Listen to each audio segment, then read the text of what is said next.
It all began when paleontologists from the Geological Survey of India stumbled across the bones of an undiscovered species at Balasinor in 1983. And today, dinosaur tourism ranks high amongst the many other tourist attractions of Gujarat. Researchers believe that Gujarat is home to one of the largest clutches of dinosaur hatcheries in the world. Many species of dinosaurs lived here, possibly for more than 100 million years, until their extinction some 66 million years ago. So well protected are these fossilized eggs found here that many researchers call them best preserved eggs in the world after the ones found in France. Welcome to Passion Talk, an inspirational and immersive series of talks by the Times of India and Times Passion Trail. In this series, we are discovering Gujarat through the views and voices of people who've made the state the marvel it is today. Our today's episode is on India's Jurassic Park, Balasinor, and our guests are Princess Alia Sultana Babi, the daughter of the Nawab of Balasinor, and paleontologist Dr. Ashok Sahni, the man who placed India on the fossil map of the world. Welcome to Passion Talk. Thank you. Thank you. It's a pleasure being here. Alia, you have developed deep expertise in the area of Balasinor, and you work closely with paleontologists who have been visiting the region. Visitors are awestruck by the way you help them spot fossils of different body parts and dinosaur eggs. Tell us about. Well, first and foremost, I would like to tell you that I haven't studied paleontology or geology. I'm a humble student of English literature. So where I studied Romeo, Juliet, Merchant of Venice, Homer, Shakespeare, all of a sudden my life took a 360-degree turn, and I started reading about all the various parts of the dinosaurs, like the tibia, fibula, femur bones, Gondwana and Pangea. So all these words were very different than what I had actually learned. But that interest got developed because we had esteemed paleontologists like Dr. Ashok Sahni sir and the GSI team visiting Balasinor on and off. And I happened to just accompany them just out of that curiosity. And I started reading about it. But it was easier said than done because, all these terms were very alien to me because I'd never studied them as such. But because we were getting a few tourists to the site, I wanted to, not let them go back disappointed.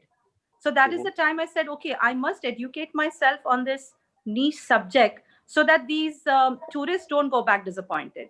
And that is when I started reading about it, studying about it. I bothered all these paleontologists with my number of questions and all, and they all were very helpful to me in my journey.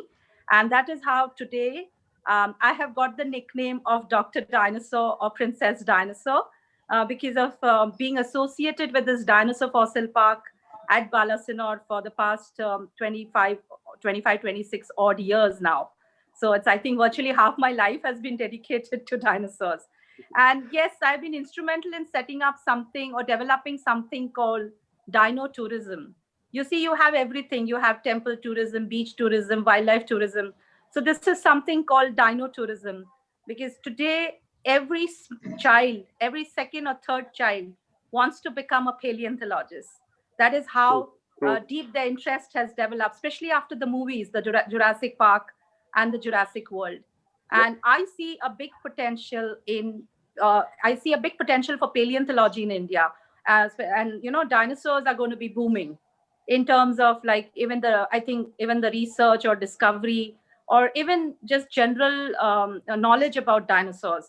And a fantastic museum, which we have now here at Raiyoli in Balasinor, is one of its kind in the whole country, which is helping this dino tourism, helping in taking it further. Remarkable. And all of it wouldn't have been possible without people like Mr. Sahani. Ashok sir, you've spent last 40 years diligently digging, excavating, and washing the dirt and grime of rocks buried over millions of years. Tell us your experience. Tell us how has been the experience working in Balasinor like. So Balasinor basically laid the foundation of dinosaur research in India. Mm-hmm. If you look back, there was a time when people were not able to identify the eggs. They came out like cannonballs from blasting in a cement factory, Mm. and nobody knew their identity. So it was only later on that these cannonball-like structures were identified, and they were identified to be the eggs of a giant sauropod dinosaur, that's a herbivore. Mm-hmm. And later on, as work progressed, we found a lot of nests. So this was a big finding. You know, you can find an isolated, broken shell of a dinosaur. But here we were in India, and we were finding dinosaur nests with a number of eggs, these large spherical eggs that are about 20 centimeters across, 20 centimeters in diameter across. So it was Okay. a very big finding. And, uh, and this laid actually the foundation of the current impetus in dinosaur research. So dinosaur research was going on for quite some time in India, but Mm-hmm. this was the final push, you know, that made everyone aware of what's happening and made the children excited. Lovely. And Dr. Sani, tell us about the journey of finding India's own T-Rex. Uh, I mean, the names that children, as you said, get excited about. Yeah, so I have to just tell you that GSI officers were actually given the duty of mapping. Mapping means they were trying to find out different kind of rocks, Mm-hmm. and came across these cannonball structures. So they Mm-hmm. laid the foundation, but actually the excavation was carried out by another officer Okay. of the GSI. Mm-hmm. So excavation means basically that you have to dig up, uh, dig up a ground, and when the GSI, this person was Dr. Suresh Srivastav. He spent a lot of time, and it is, I think, mainly because of him that several bones were dug up in this area. And this led not only to the find of what was later the Indian T Rex or Rajasaurus, but Mm-hmm. several other bones. So it's not only the dinosaurs, it's dinosaurs live with other animals.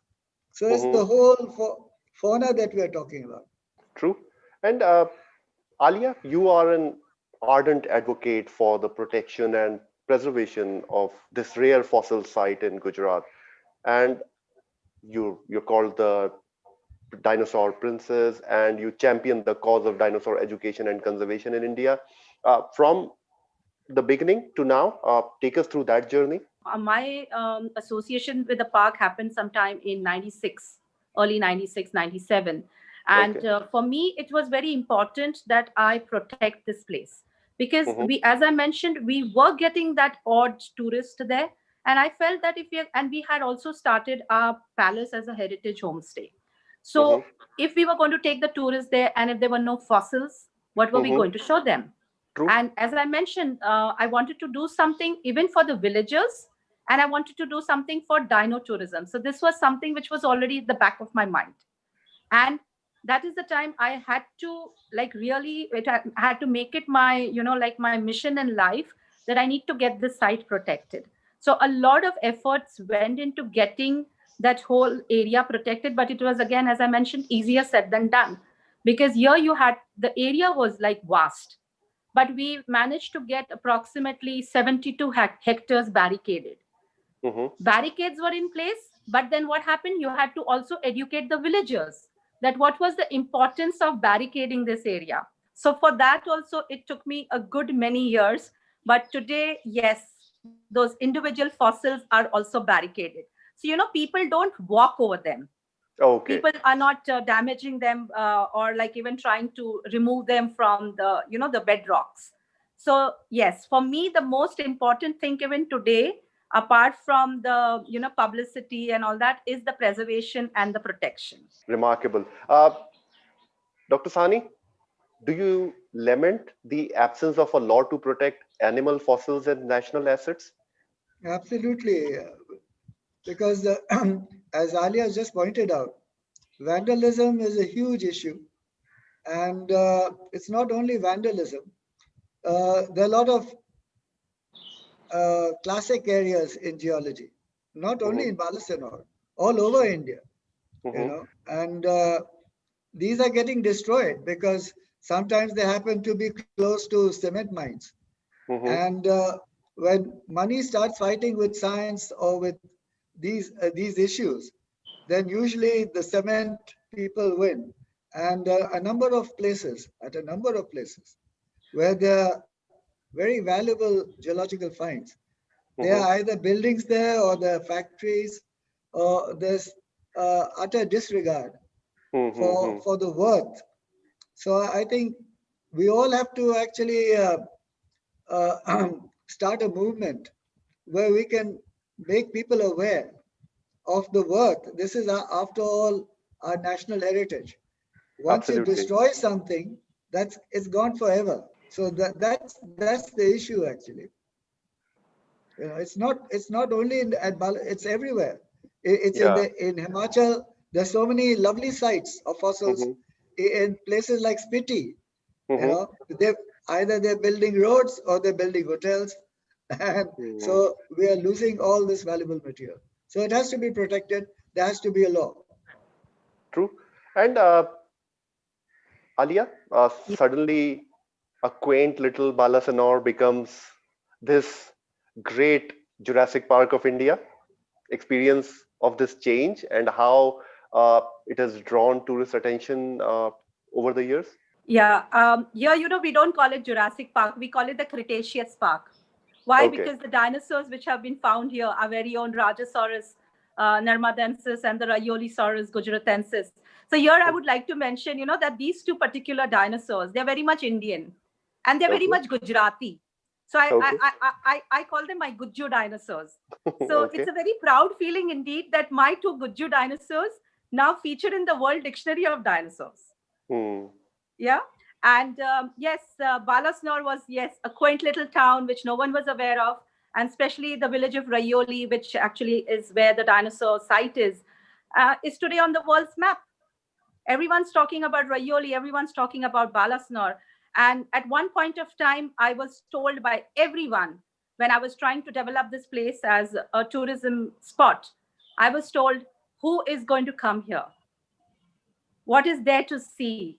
Why do you want protection? Why do you want to protect these mere rocks?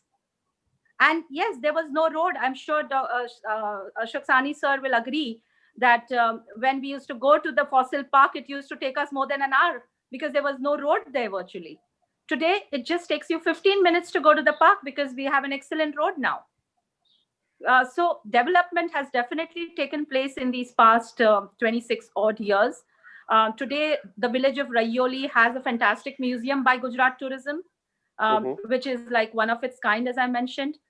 We have, cold water drinking facility. We have washrooms. We have a small little canteen. Of course, there's a lot of scope for improvement there, but I think we are reaching there. So today, Balasinor is definitely on every tourist's, point of interest.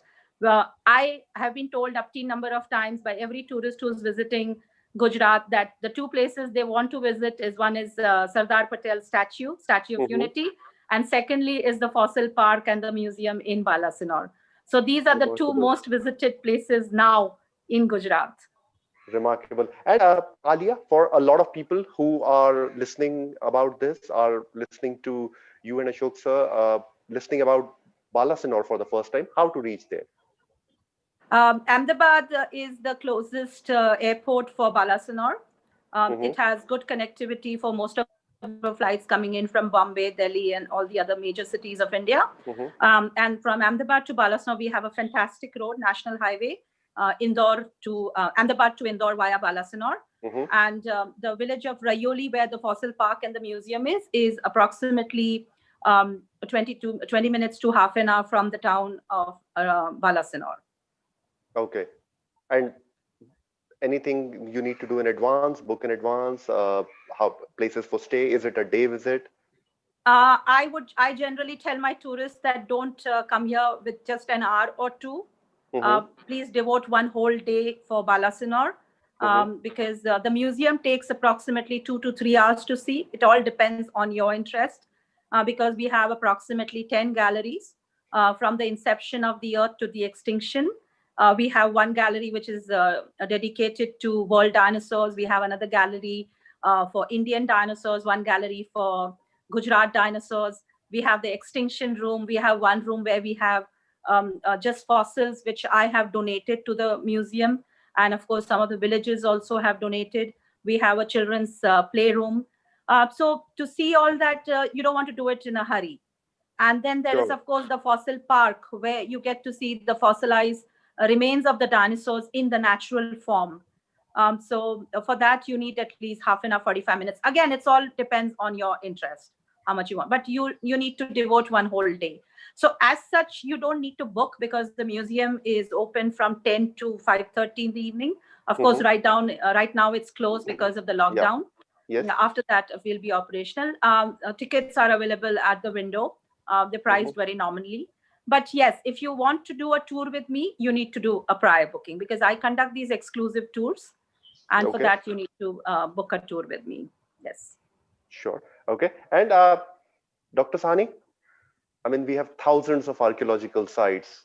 Uh, very little has been done, I mean, to draw tourists' attention towards archaeological sites, just as the way Balasinor received the kind of attention. Efforts needed to make places into tourist attraction. Your First, I experiences. think, first, I think a step in this direction is having a natural history museum. Like most countries have museums where they display not only their natural heritage, Mhm, but they also have,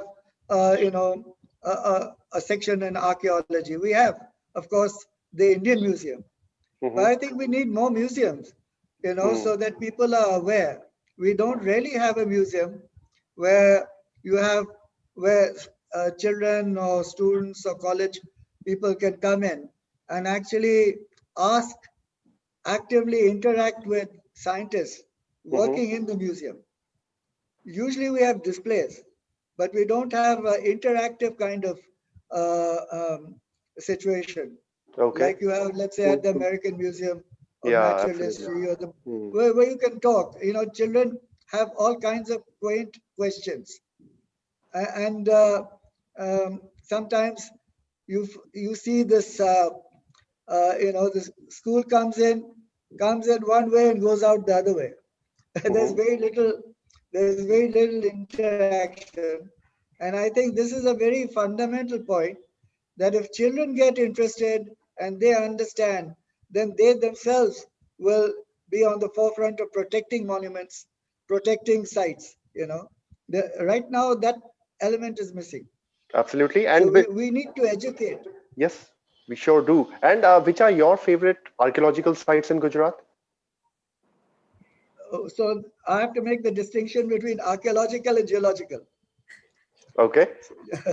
Okay, so Okay. geological Let's sites. so let's just put it purely from a tourist perspective. Which are your suggestions as must visit? So Kutch is a great place. Mm-hmm. Kutch, Gujarat again, since you were Yes. talking about, Yeah. and it has some of the best fossils. In fact, these were described like 100 years ago, and Okay. they're classic not only from the Indian point of view, Mm-hmm. but from the global point of view. Mm-hmm. But as they've survived because they haven't come into the limelight too much, Mm-hmm. but they're actually classic localities where you have Mm-hmm. these big mollusks, you know, known as ammonites. So there are Mm-hmm. many localities in Kutch, which Mm-hmm. and by the way, I visit Kutch quite frequently, Mm-hmm. and I've seen that small families have now started making museums. They've taken a room in their home and are displaying material that they've collected. Not one, quite a few. So Oh, there is a movement. Yes, there is a movement, and so I think Kutch is uh, another place. They don't have too many dinosaurs, but they have other fossils. which are quite spectacular. This is glad to hear. And Alia, when not in Balasinor, which would be the other favorite treks of yours? Yeah, I always want to, go for digs and all that, but I have not had the opportunity to do any excavations or help in any excavation of my own, because when the excavation took place in Balasore, I was very small. But it is on my bucket list that I do want to go for a dig. So I wanted to do so in America, but that opportunity has never risen. I haven't visited as such any other excavation site in India. Maybe because I feel Balasnor is the one closest to my heart. And I have explored the whole of the Balasnor region. When I Mm-hmm. have nothing better to do, I just like take off. And I have on my own also discovered a couple of fossils here and there. And now with so many years of being in this field, and of course with the help of the seniors, I myself can identify a couple of fossils. I can identify which part it is. So yes, I on my own also have discovered. But given the opportunity, I would love to go on any digs anywhere in the world. South America is one of my, it's on top of my list, because that place like Patagonia, Argentina, are like the ones which I really read quite a lot about, because one of the largest dinosaur in the world was from Patagonia. That is, I think, the Patagotitan Mairum, which was one of the largest. So yes, given the opportunity, I would love to go there. Remarkable. And Dr. Sani, way forward? Way forward, I think, is building a world-class museum, a natural history museum. That's one thing, so that you can display not only the Balasinor material, but other material, not only dinosaurs. There are many other types of fossils. So at one place, Mm-hmm. So I think that's important. And maybe in Balasinor itself, the one of the focuses can be that why were the eggs laid where they were? Mm-hmm. Were they hatched? Were they not hatched? And if they were not hatched, what are the reasons for this? What kind of deposits did the dinosaur mother lay the nest in? These are Mm-hmm. questions that are slightly different, marginalized, but they're very important. And they may Absolutely. actually encourage or boost interest in a school child's mind. So there are many things that, apart from the bones themselves, how they come together like that. Okay. How? Why do you have a collection of bones? Mm-hmm. There are so many questions like that. Definitely. So you, And you need a centralized place. yes. And Alia, Yeah. so far, very memorable, exciting 25 years spent in the company of Guju dinosaurs. The way forward. The museum, as I mentioned, is doing quite well, because in past, from the time of its inauguration, 6 months, we had more than 92,000 tourists visiting, which is a Mm-hmm. good number for a small little village like Raiyoli. Mm-hmm. And the way forward is that we have the phase two of the museum coming up in the next 1.5 to 2 years, which is going to be more dedicated to, I think, the extinction theory, as well as other things about dinosaurs. So the phase two looks very exciting, very promising. And once that is in place, I think the Balasinor Dinosaur Museum is going to be one of the most visited places in Gujarat for sure. And of course, that every child, as I mentioned, to do wants to be a paleontologist, and they do show a very keen interest. Their minds are so such that sometimes they ask me questions. They put me also to shame, because they know more than us. They are more educated than what we were at their age. They are more exposed to this world of dinosaurs. So, as I mentioned, paleontology, dinosaurs has it's going to go places from I think next 10 to 20 years down the line. Superb. Uh, Thank you so much, Alia Babi and Dr. Ashok Sahni. It has been actually a pleasure listening to both of you, talking to both of you, and discovering a new place, which now a lot of people know, but very few like a lot of people know about it, but now more and more should know about it. When you're going to Gujarat, make it a must visit. Balasinor is the Indian Jurassic Park, which is there as a result of a lot of hard work of Alia Babi and likes of Dr. Ashok Sahani. Thank you so much, both of you, for putting this thing on world's map. Our series, Discovering Gujarat, as we said, is about talking about the state through the views and voices of people who made the state the marvel it is today. And we couldn't have had better guests than Alia Babi and Dr. Ashok Sahani. Thank you so much for talking to us at Passion Talks.